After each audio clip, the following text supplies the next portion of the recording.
Hello, welcome to the first session in Module 1.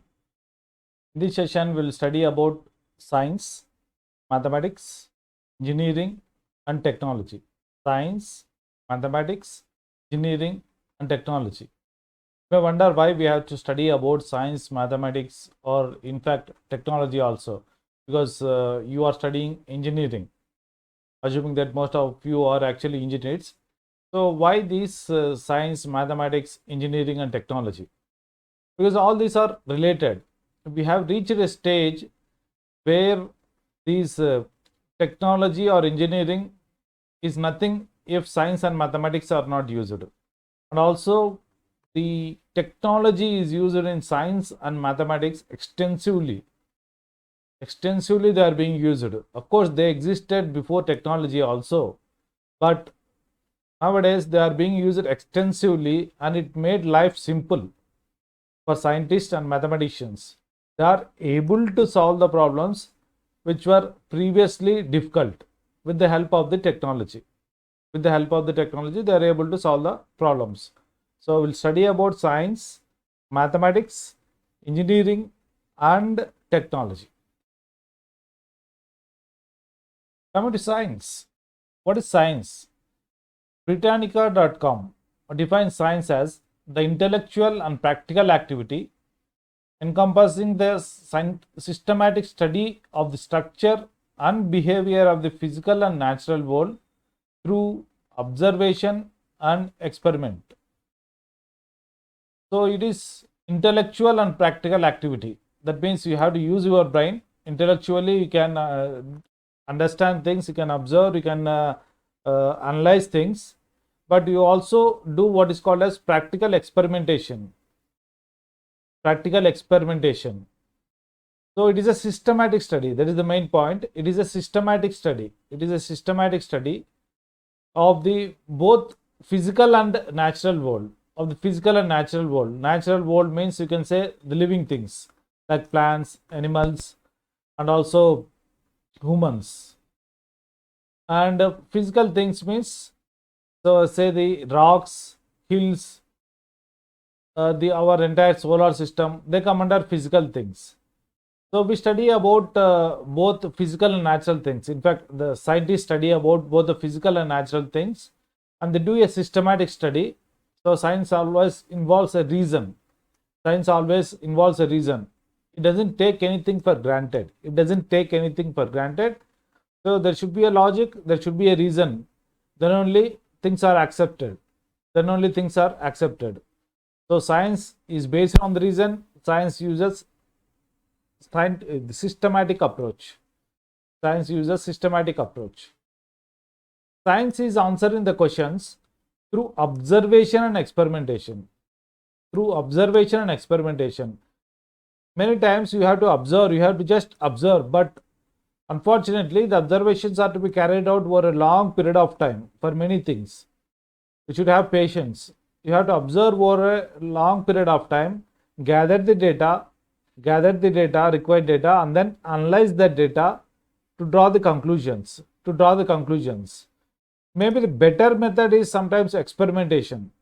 Relatively, you can say simple. When the patience is tested, experimentation is better. Experimentation is considering a hypothesis. Hypothesis is nothing but a statement which is either true or false. We'll assume something. That means we'll assume that as true or false, and then we will try to gather the required data to prove or disprove it. So both are possible. Okay, this is more prevalent nowadays. Mathematics. So have a look at the definitions of these two great persons. Albert Einstein, who is considered to be the mastermind, or who is considered to be the most intelligent person on the face of the earth.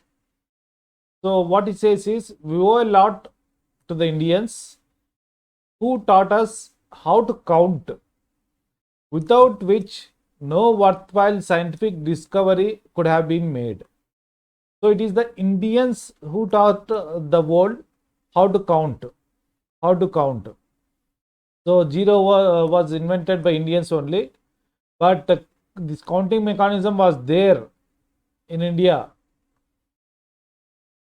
Counting mechanism was there in India before people in Egypt, Greece, etc. discovered it, or in European countries discovered it.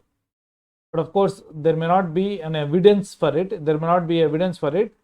But even in the holy books, even in the Mahabharata, Bhagavata, etc., you can see things related to counting. So it is the Indians who taught the world how to count, and without counting, you cannot achieve anything. Everything has to be quantified. Same is reflected in the definition of Lord Kelvin also. So engineering or engineers should actually quantify anything. They should not describe it in some simple words like okay, it is very good, it is very good, it is bad, it is worst, etc. So they may say it, but as engineers, you should be able to quantify. As engineers, you should be able to quantify. That means you should be able to express it in numbers. If engineer is able to express it in numbers, then he knows something about it. Otherwise, definitely what he knows is vague. And it cannot be considered. So what Lord Kelvin is saying is engineers should quantify anything. Say 82%, 90%, 100%, 2%, 0%, etc. So like that, they should be able to quantify anything. What the improvement means, improvement is very good. You should not say like that. So you should say, okay, improvement is 10%, 20%. So you should be able to quantify things. So mathematics has its origins in counting. Definitely started with counting.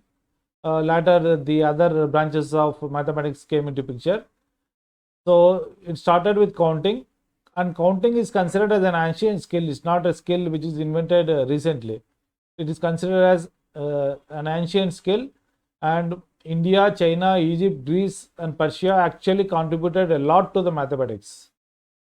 So don't think that it's the developed countries like United Kingdom, Britain, this United States of America, or even this Russia actually contributed.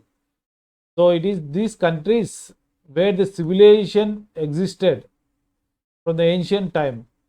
They contributed a lot to mathematics. All the developments related to mathematics have happened in these places, and only those developed countries are making use of it.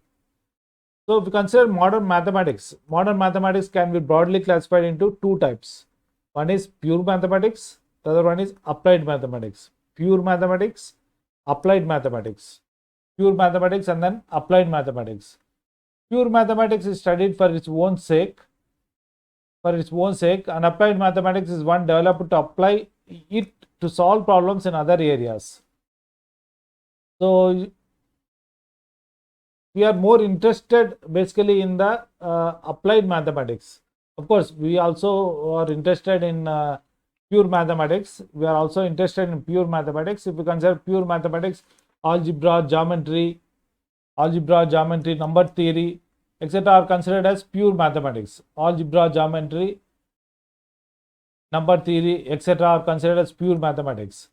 If you consider these probability statistics and differential equations, and then fluid mechanics, they come under what is called as applied mathematics.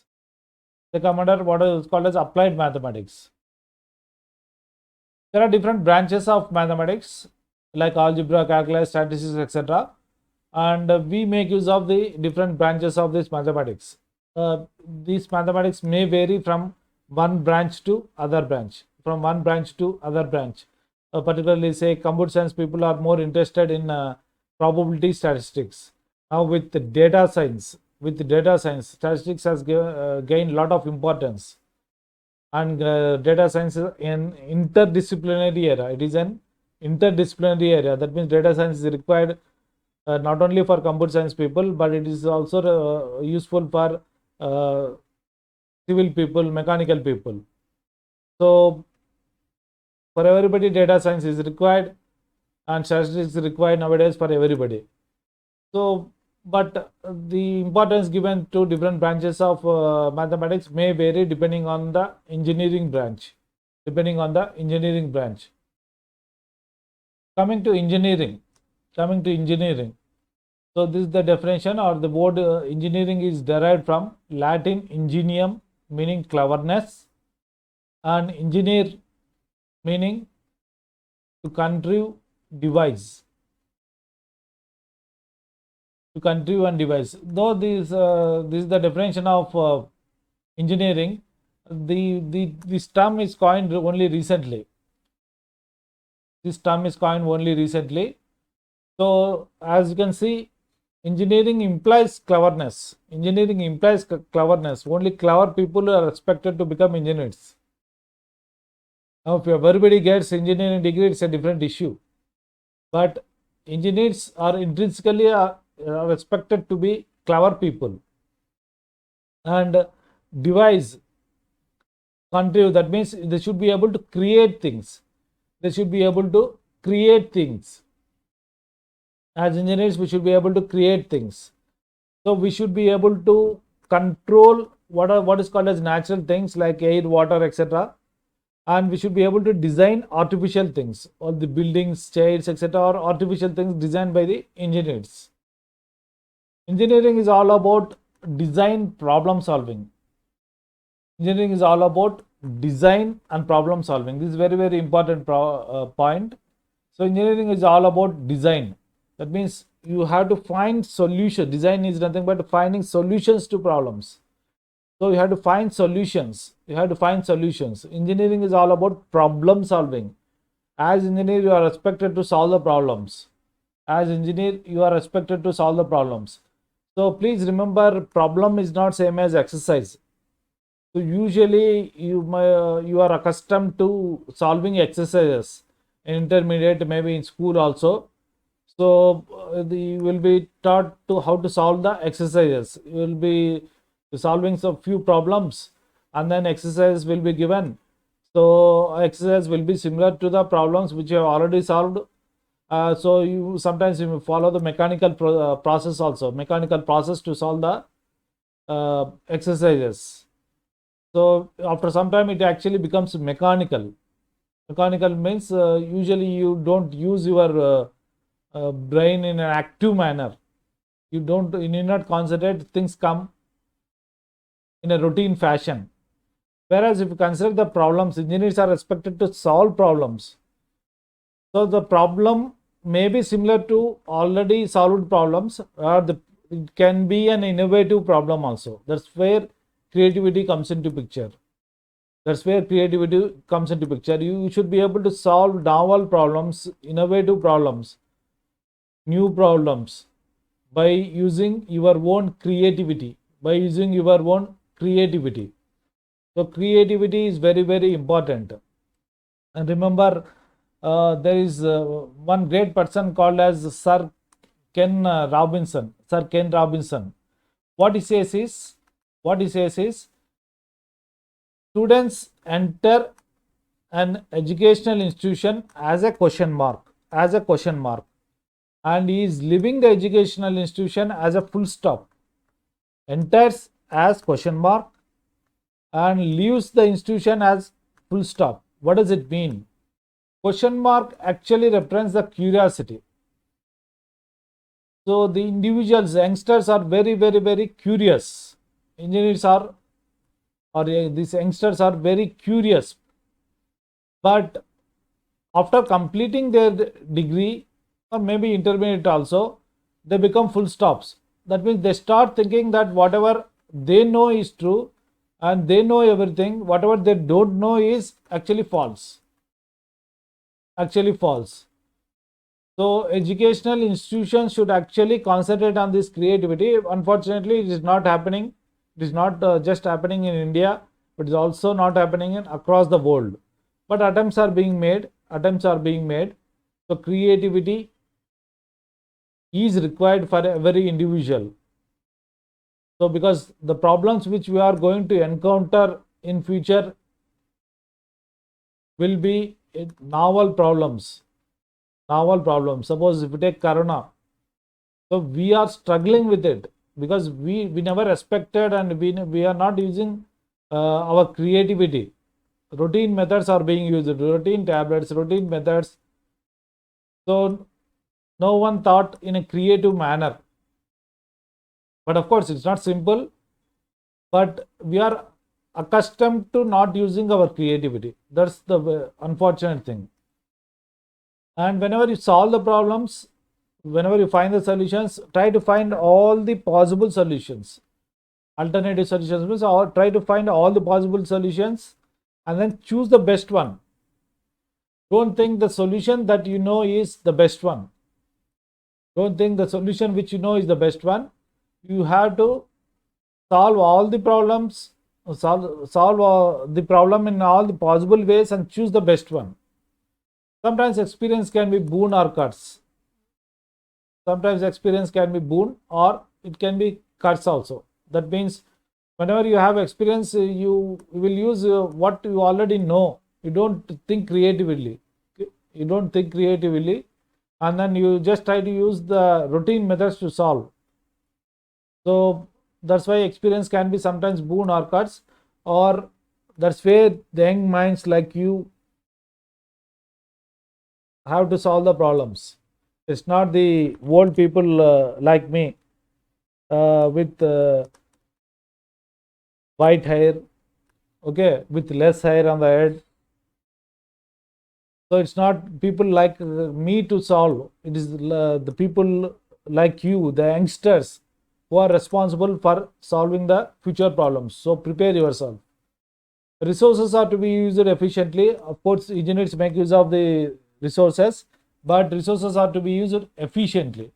Resources are to be used efficiently because the resources are scarce, including air. Air may not be a scarce resource, but of course, water and then the minerals, etc. They are scarce resources. You should use them efficiently. You should use them efficiently. Efficiency in the sense that you have to use minimum things. Minimum. That means if you take water, as far as possible, try to reduce the consumption of water. Try to reduce the consumption of water. For anything, you try to reduce try to minimize the use of water. So that is efficiency. There are two terms actually, efficiency and effectiveness. Efficiency is doing something with minimum resources, whereas effectiveness means doing things in a good manner or which produces better results. So engineers use scientific knowledge, so science is required, and they use systematic study also for solving the problems. And engineers should always work for the betterment of life. You should work for the betterment of life. You should not use your knowledge to destroy the society, to destroy the natural resources, to destroy the nature. So you should always work towards the betterment of life. And engineers use iterative process. Though we are saying that engineers use a scientific study, scientific knowledge, fine, systematic study and scientific knowledge actually, but all the problems cannot be solved by just following a systematic study. Sometimes you have to follow the iterative process also. Because you cannot solve all the problems by going step by step. So you make an attempt, you achieve something, evaluate that one, and then improve it. Like that, over a period of time, certain problems are solved. You cannot solve it at an instant of time. So this is one way. So that means whenever you have to solve any problem, build a prototype, show it to the customers, get the feedback and improve it. That means suppose you want to design a shoe using which the person can jump whenever he want. So water or pits come, so you want to jump. So you have to design a shoe like that. If you just presses his legs hard, then he should be able to jump. So how to design such things? So definitely you cannot design it end to end. So you should design it in an incremental manner. So design something, show it to the customer, let the customers use it. So based on their feedback, improve it like that. You should be able to solve the problems. Iterative process. And engineers also use mass production. So factories are there for mass production. Okay, you solve a problem, or say you designed a product or process. Let us assume a product. Okay, you have designed a product, but if you get involved just in producing the products on your own, definitely the cost will be high. So that's why you go for what is called as mass production. Mass production is generally done to reduce the cost, or maybe even to develop things quickly. Okay, mass production. So we can observe the contributions of engineers even in the ancient time. You can see the temples, churches, mosques, tombs, and pyramids. All are contributions of engineers only. Modern engineers, in fact, modern engineers are unable to understand certain engineering wonders, of the ancient world that still remain as wonders only. In fact, in Hindu scriptures, which talks about different ages, as mentioned about Maya Sabha, that was mentioned in Mahabharat, which was supposed to happen in Dwapara Yugam. Okay, Satya Yugam, Treta Yugam, Dwapara Yugam, Kali Yugam, like that. Okay, so it happened. In simple terms, it happened several years back, but that Maya Sabha was a wonder. You can say it is a building that was constructed. Civil engineers, architects were involved. It is a wonder.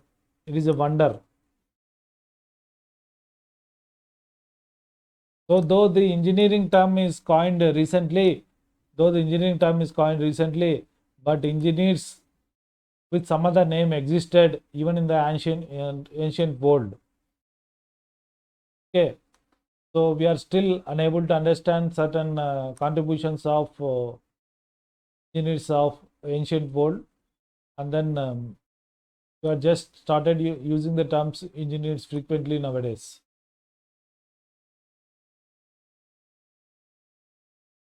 So again, let's try to know about what Albert Einstein said. A new idea comes suddenly and in a rather intuitive way. But intuition is nothing but the outcome of earlier intellectual experience. What does it mean? Intuition means in Telugu we call it as sahajagnanam. So a new idea comes suddenly and in a rather intuitive way. That means we don't usually do this systematic study. And then find a new idea.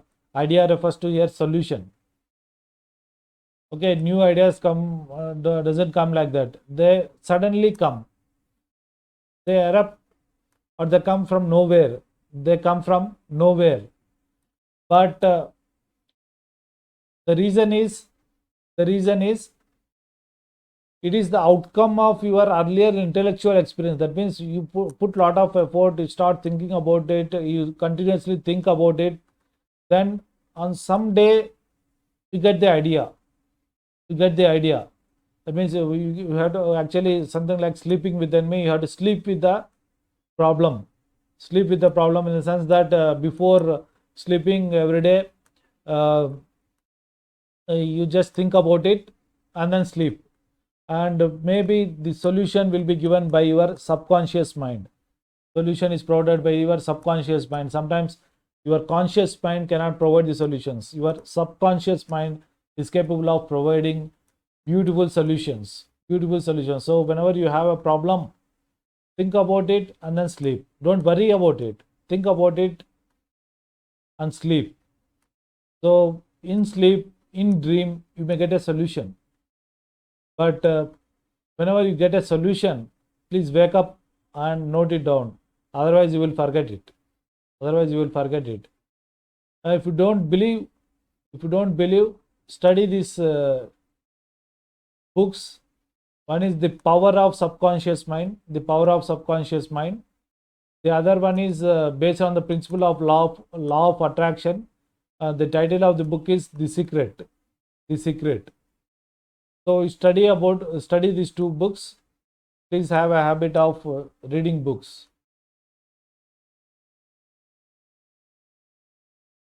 So among these four things, the last one, technology. Technology. So Wikipedia defines technology as the science of craft, which is the sum of techniques, skills, methods, and processes used in the production of goods or services or in the accomplishment of the objectives. So it's a sum of the techniques, skills, methods, and processes which are used. And the beauty of the technology is it empowers a common man. It empowers the common man. That means common man will be able to do many things. Usually technocrats can do many things, but nowadays even the common man can do many things. So even the common man is able to share the photos, videos, etc. over this Facebook, WhatsApp, etc. So technology empowers the common man. So somehow the technocrats may survive, but it's difficult for the common man to live in the society. But technology empowers them. It makes them compete with you. Any person can use the technology. You need not know about the technology. Suppose you take a mobile phone. To use a mobile phone, you need not know how the mobile phone actually works. What are the PCB, printed circuit board in it? What are the chips in it? What are the transistors? What are the resistors in it, etc., etc. What about the battery, etc., etc. You need not know about all those things. You just use it. So you are the people. In fact, we can say you are the people who are born with the technology. You are the people who are born with the technology. You assume that technology is integral part of you, integral part of your daily life. You don't differentiate the technology, but we see technology as different one because we are not born with the technology. But you people can think that you people think that technology is part of everyday life. You don't imagine your life without the technology. So can you imagine a day or month in your life without mobile phone, TV, and computer? Probably you cannot. But we lived. So technology doesn't mean just electronic goods. Unfortunately, most of you people think that technology is all about electronics. No, electronics or software. It's not the case. Technology is there even in civil engineering, mechanical engineering, electrical engineering, and even in science, etc. So the wheel, telephones, computers, and internet are all technological developments. In fact, technology we can say existed even in the ancient world. We'll discuss it. But technology is a double-ended sword. So it's something like a knife. This is something like a knife. Using technology or using this knife, you take the analogy. Using the knife, you can cut the vegetables. You can cut the neck of a person also. You can use it in different ways.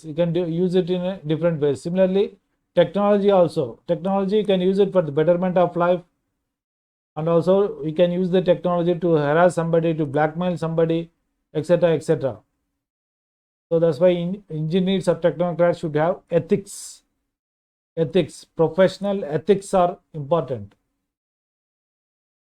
Whether we accept or not, technology is driving us. We are not driving the technology. Technology is driving us. So what you do is influenced by the technology which exists now.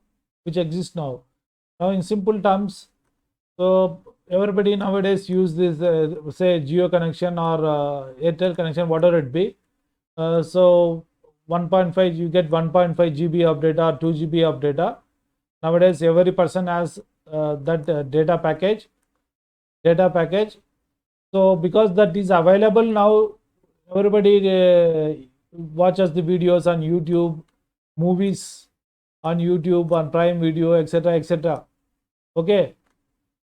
So because that is available, you are making use of it, and you don't want to waste your 1.5 GB and 2 GB of data. Whether you watch it or not, you switch on your mobile phone and it will be playing. You will not be listening to the audio songs, and you may not be watching the video, but still it will be playing.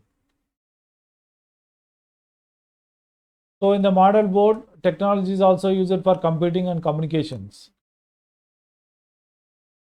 Technology existed even in the ancient world, and technology tools need not be machine made. Technology tools may be made by the humans also directly. So it existed from the ancient world. How? So these are some of the examples. Stone made tools, wood made tools that were used. They're not machine made. So people used the stone made tools to kill the animals for their livelihood. In a crude manner, of course, but for their livelihood, they used to kill the animals. Some lengthy bars were designed, beam like things were designed, and people used to throw them. So initially they were made using stone. So after that maybe iron, etc. But technology existed even in the ancient world, but we are using the term. It has become the buzzword nowadays. Engineering, technology, they have become the buzzword, but they exist in the ancient world also. In fact, before these science came into picture, actually technology existed, though it was not called the technology. So that is regarding this first session. In this session we studied about science, mathematics, engineering and technology. So in the next session we'll study about how they are integrated, how they are related. So these are some of the references. You can have just a look. If you are interested, you can go through these things, references.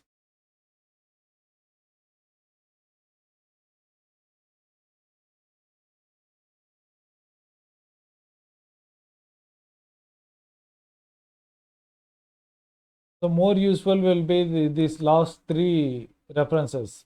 If you are more interested about engineering fundamentals, then you can go through these three books.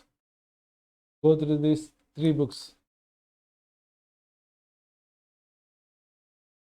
further reading, actually. Shubhodayam. Thank you.